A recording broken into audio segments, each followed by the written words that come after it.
Well, I'm back again, and I would like to talk about two things: uh, UFOs, aliens, and the subject of the Kennedy assassination. And the reason I took these two together, I think that no two topics identify uh, a conspiracy theorist uh, more so than these two topics. And I'll start with the first one, the subject of UFOs and alien life.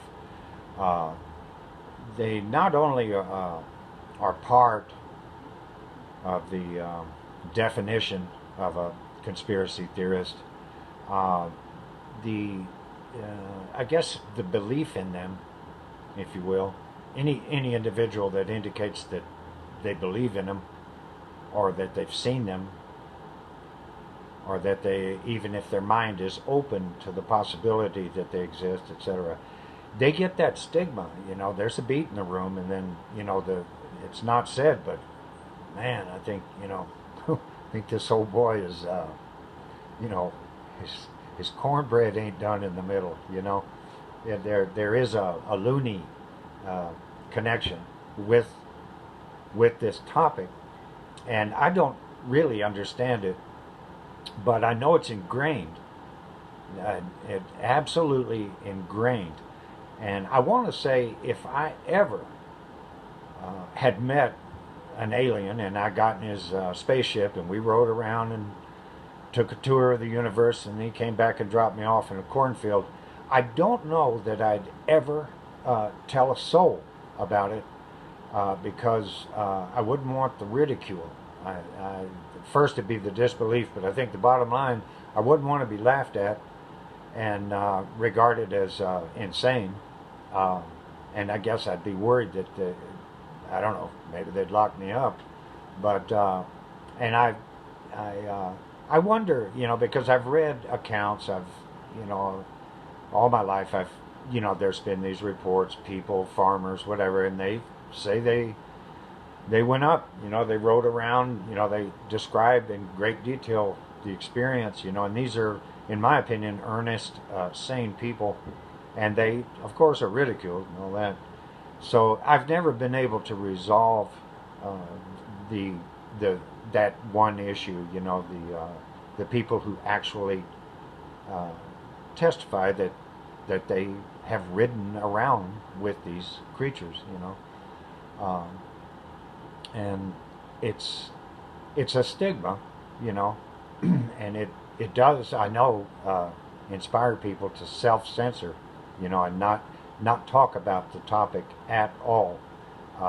And I don't know, you can hardly say UFO or alien without a giggle.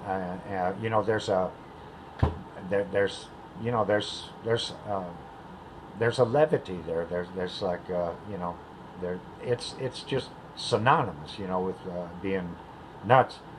So I've often wondered, how we got there, but that's where we are for sure. My opinion of it is, well, number one, I have seen things in the sky twice that I think probably were UFOs, but it was very brief and hardly a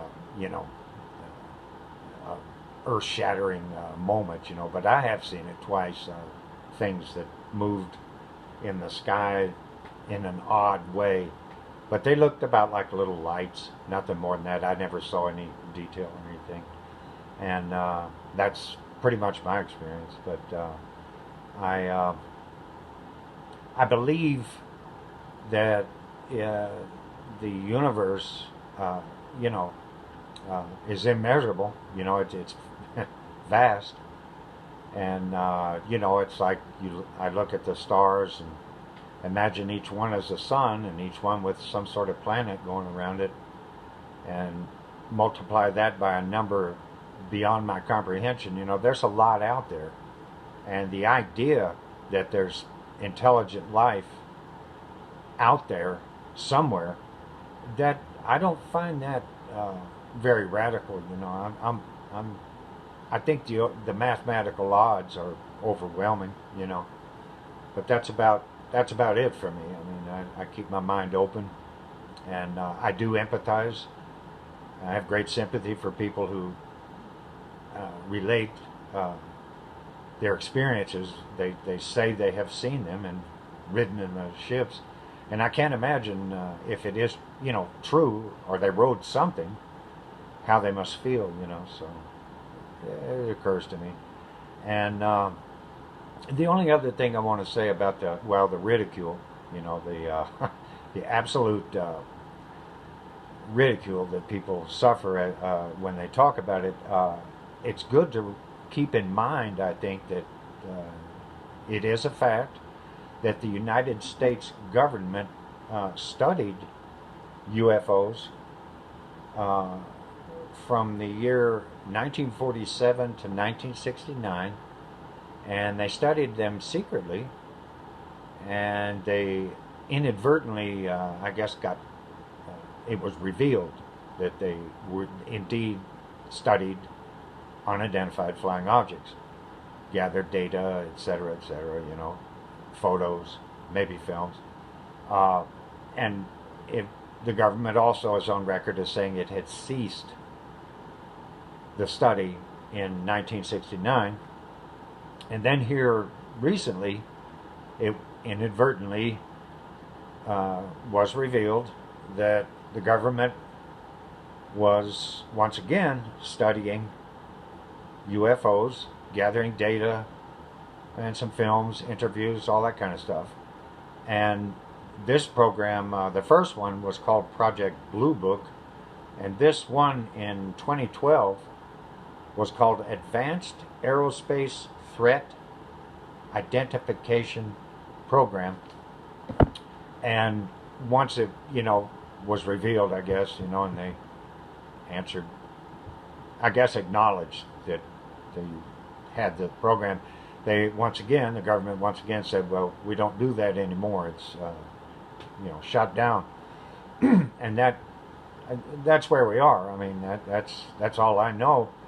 But I do find it remarkable that a subject that is such a source of ridicule by anybody else, this subject is studied on a large scale by the United States government, and it has been studied since 1947 and studied in secret.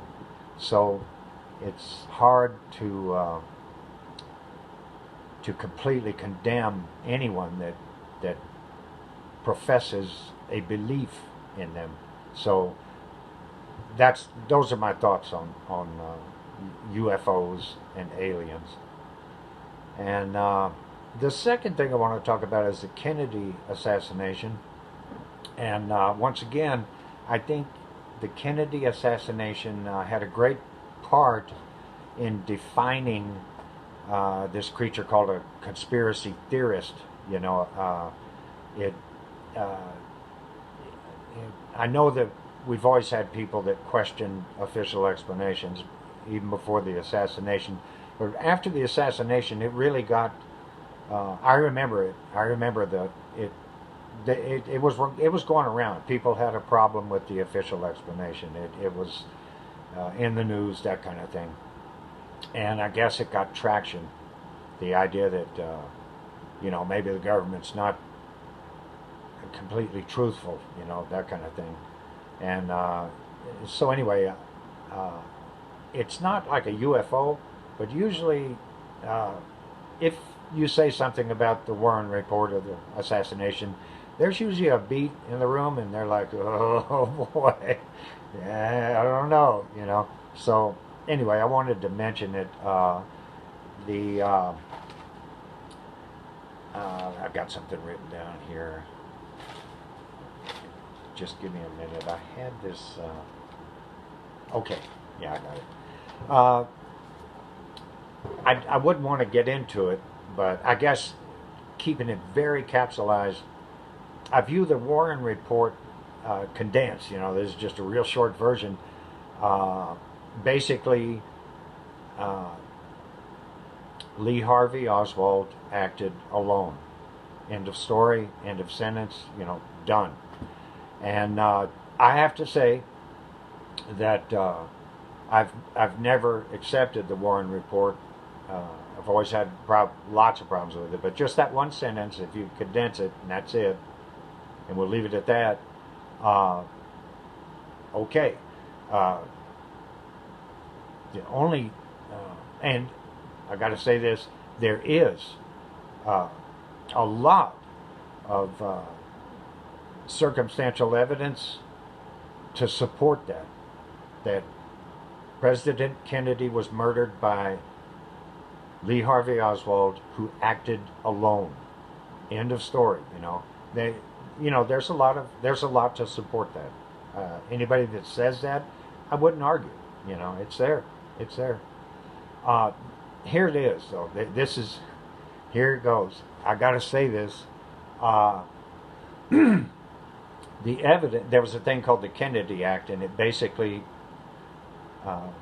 was concerning what the government had gathered in the way of information about this crime, and it was stored, sealed in the government archives, and it was to stay that way. It was not to be released to the public, and they set until a certain date, which was 3 years ago.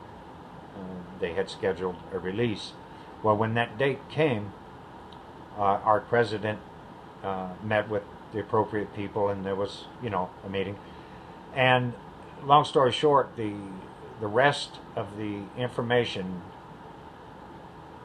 would be held. It would be sealed, continued to be sealed, and released according to our president at some date 3 years from now.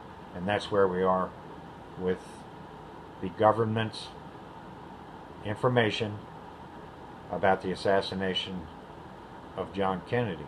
And my question, of course, is if it's just the act of one guy, and that's the end of it, how could that, why was the information sealed, and why is it to this day not released?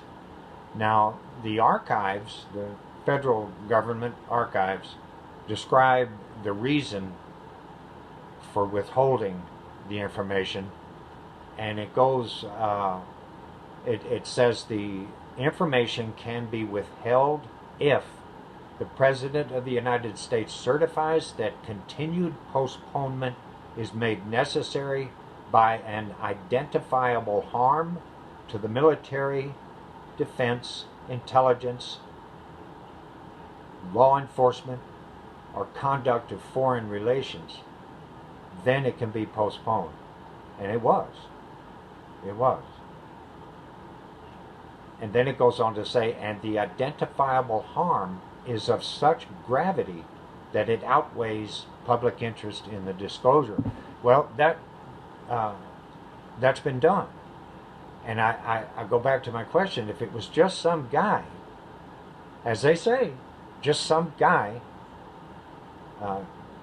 got a rifle, went up in the building and murdered the president, that's all it was. How could that harm, how could the information around that harm our nation's security? And I don't know.